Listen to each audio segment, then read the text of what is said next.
Donald, you're a sniveling coward, and leave Heidi the hell alone. Next on Newsmax Prime, with Republican candidates ripping each other like bulls in a china shop, might they also worry about Bill from the Kristol shop?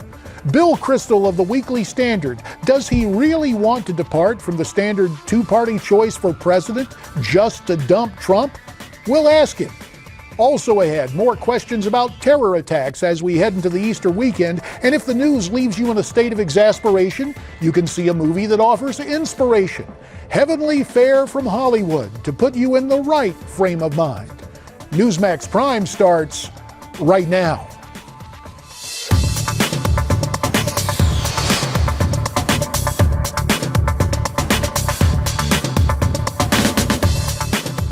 Good evening and welcome to the Friday night edition of Newsmax Prime. I'm J.D. Hayworth. Of prime interest tonight, crystal clear. As the once crowded Republican field clears out, some GOP establishment types are doing what was once unthinkable, endorsing Ted Cruz. David Bossie of Citizens United talked about that with us last night. When Lindsey Graham, who 3 weeks ago said that Ted Cruz could be murdered on the Senate floor and nobody would convict you, and now is endorsing you, and Jeb Bush, who fought fiercely against him, is now endorsing him, Mitt Romney, the establishment is coming to the to support Ted Cruz for their own nefarious reasons. Ted Cruz isn't asking for their support, but he's getting it, and Ted Cruz will take it because he's looking at the alternative, and that is Donald Trump. Well, our next guest apparently wants to dump Trump, but appears to be cruising for a candidate other than Ted.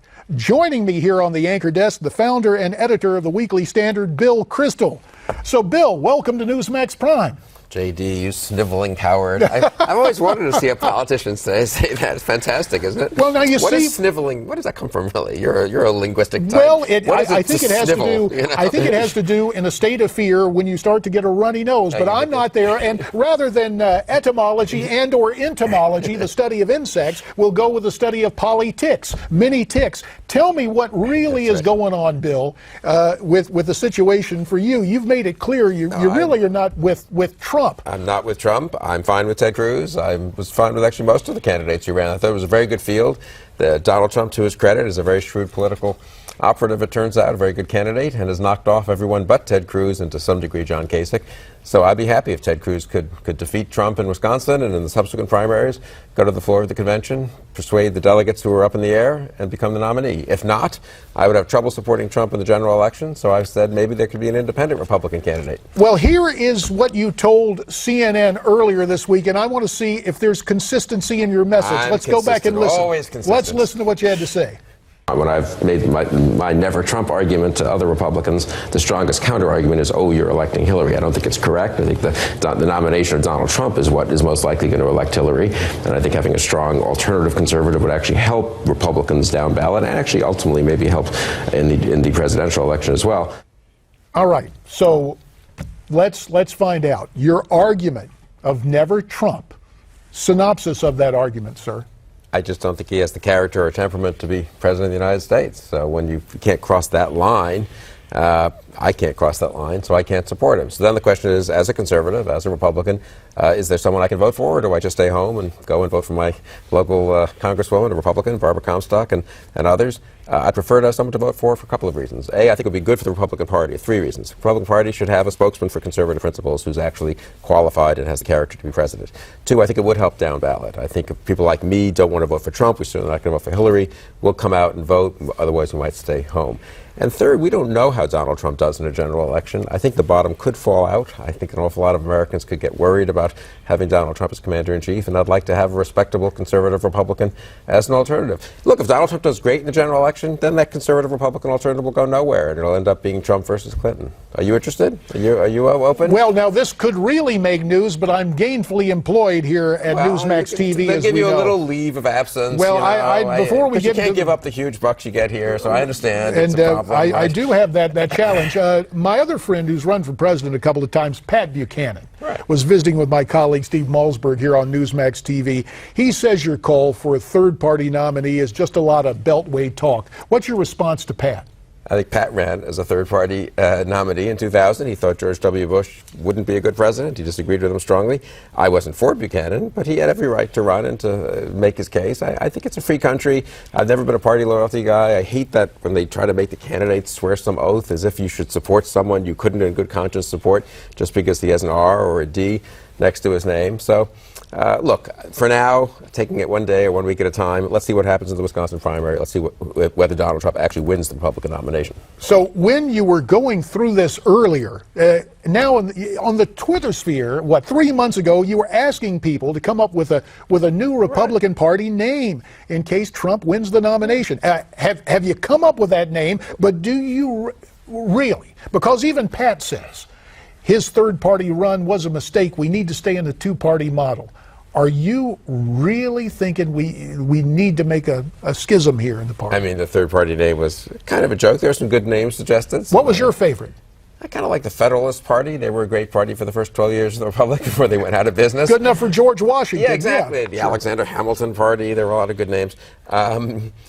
Look, I don't want to start a third party. I'm a Republican. I voted Republican in every presidential elections in my adult lifetime and virtually every Senate and gubernatorial election. So from my view, it would be an independent Republican running. It wouldn't be a third party. It would be a one-off deal where Donald Trump, having gotten about 38% of the popular vote in the primaries, took advantage of a divided field that he had every right to. I'm not criticizing him, but if he wins the nomination, it's not clear that he's the choice of a majority of Republicans. He's a very flawed candidate. I prefer to have an independent Republican, an independent conservative to vote for, but I think that person should then govern as a Republican. Lisa Murkowski lost the divided primary in Alaska in 2010, ran as a write-in candidate. She won, and she caucused with the Republicans Well, she may be caucusing with the Republicans, but her votes have been somewhat mavericky. She's more moderate than we are, but she supports Mitch McConnell for majority leader. Oh, and that's the most important thing to say to the Republic. Well, she's helping prevent President Obama from filling a Supreme Court vacancy. Okay, well, that's that's something important, sure. Listen, word leaked out that you named in a memo my old House colleague and then former Oklahoma Senator Tom Coburn and Texas Governor Rick Perry as two choices. I didn't. That was in another meeting that they were named. But anyway, yeah, they're the kinds of people who are being talked about. What do you think, Tom Coburn?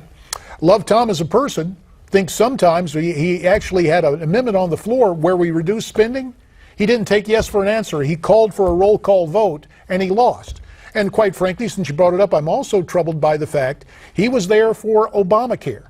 Right before Christmas, why didn't somebody go to the floor there in 2009 and demand that all 3,000 plus pages be read?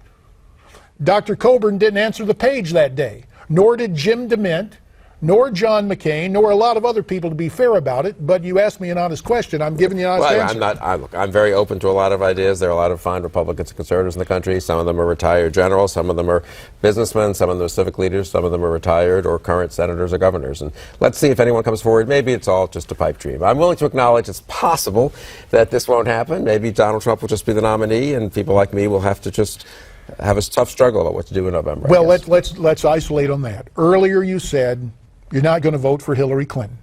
If the choice is Trump for the Republicans and Clinton for the Democrats, you're entitled to a secret ballot, but could you really just leave that blank? I could, yeah. Yeah, if you really don't think Donald Trump should be commander-in-chief and you really don't think Hillary Clinton should be commander-in-chief, what do you do? Now, maybe one of them will convince me in the campaign that I'm wrong, assuming that's why I prefer to have a third option on the ballot. If they both run good campaigns, so let's just say Trump for now runs a good campaign and turns out to be more responsible than I think, I suppose a lot of people who might be intrigued by an alternative and independent Republican would fall away and would say, okay, Trump's okay. But he certainly hasn't behaved that way so far. And I've got to say, there were moments. Look, I originally wrote an editorial saying, take Donald Trump seriously. I wasn't for him for president, but I said he's raising legitimate concerns. And I stuck to that. And I've got to say the other candidates didn't adjust as well as they might have to having Trump in the race. Plus, Trump is a very skillful candidate, more than I expected.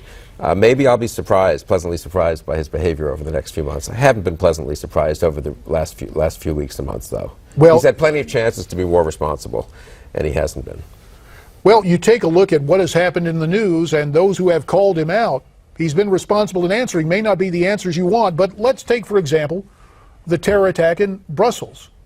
Politically, and I know we don't like to mix politics with something, but there is a political implication. Did the terror attacks help strengthen Donald Trump here politically? I can't tell. I think some people think so because he's been so tough on terror. I'm not quite sure what his tough on terror policies are exactly, since he wants to get us out of NATO, which is a pretty useful organization in fighting terror and fighting other enemies of ours. Didn't he talk about financing of NATO? It sounded to me like a very right? H.W. Bushian position, saying everybody ought to pay their fair share. Okay, well, I'm sure everyone can say that, but the question is, what would Trump do about it? And then he wants to keep Muslims out of the country, which is impossible, I think, as a practical matter. I mean, unless you're going to have a religious test for every applicant for a visa. Well, there is country. another way to circumvent that. Rather than a religious test, just simply say a moratorium on immigration right now. Really? Sure. Okay, with what we've gone through, with the past with a decade and a half of neglect, without dealing with our borders, you and I were talking about before coming in to tape this. Administrations of both parties have failed to get serious about the border, and therein lies the success of Donald Trump. No, look, I agree with that, and I was opposed to the Gang of Eight bill, and it turns out to have been a critical mistake of Marco Rubio. I went to him in early 2013, and I like Marco a lot, and pled with him, not pled with him, but I urged him not to be a co-sponsor of that bill, not to support it. I didn't think it was good policy. I thought it would be damaging politically. The Republican establishment in Washington was totally on board. It's post-2012. We now need to have a new attitude towards immigration. They totally misread that and did a lot of damage to a guy who I think is an extremely promising political figure. So. Well, he had the decision to make, and he made it. And some of us were kind of suspicious that was going to happen beforehand. Now, let me turn to what you were telling me earlier, just to make sure I understand this. You'd be comfortable with Ted Cruz at the top of the ticket. You're fine. So none of this talk. If Cruz gets the nomination, let me ask you. No, I'm fine with Cruz. I've known him a long time, and I think he's a good, strong conservative. Now, what about John Kasich? Because I worked with him in the House for balanced budgets. He's a little more moderate than more moderate than I am, but he's within the respectable Republican spectrum. I could live with Kasich. I wouldn't be thrilled, but should he drop out right now? I hate to tell people to drop out. You and I, you've run for office. People should make their own decisions. But I think it would help the anti-Trump cause probably if Kasich dropped out. For a while, I thought it would be better for him to stay in, have two different candidates. But I think he is taking votes from Cruz. I think we're down to two people who could win, who could have a real high number of delegates at the Republican convention. That's Trump and Cruz. 30 seconds before we go. Curious speech made by Paul Ryan earlier this week. Not only Speaker of the House, but he will have the gavel and the power of recognition in Cleveland. Do you think Paul is trying to mount an unannounced campaign? I don't know. I really don't know what that speech was about. And I like Paul Ryan, but I've got to say that was so distant from the actual news of the day and headlines and real issues we're facing that it just struck me as pointless. Well, it was image building. I know the guy, and I'll tell you, I think he's trying to be mentioned by guys like you for the job that's up for grabs in November. Well, if he has your support, that could be it. No, I'm just telling you. You're the one who's mentioning. Let's put out that headline. J.G. Hayworth, Paul Ryan's the man. As you hear Bill Kristol taking items out of context here, I'm happy to correct the record. Bill, we do thank you for your time. And up next, our political panel, Ken Blackwell and Rick Unger, with plenty to talk about as Newsmax Prime continues. Stay with us.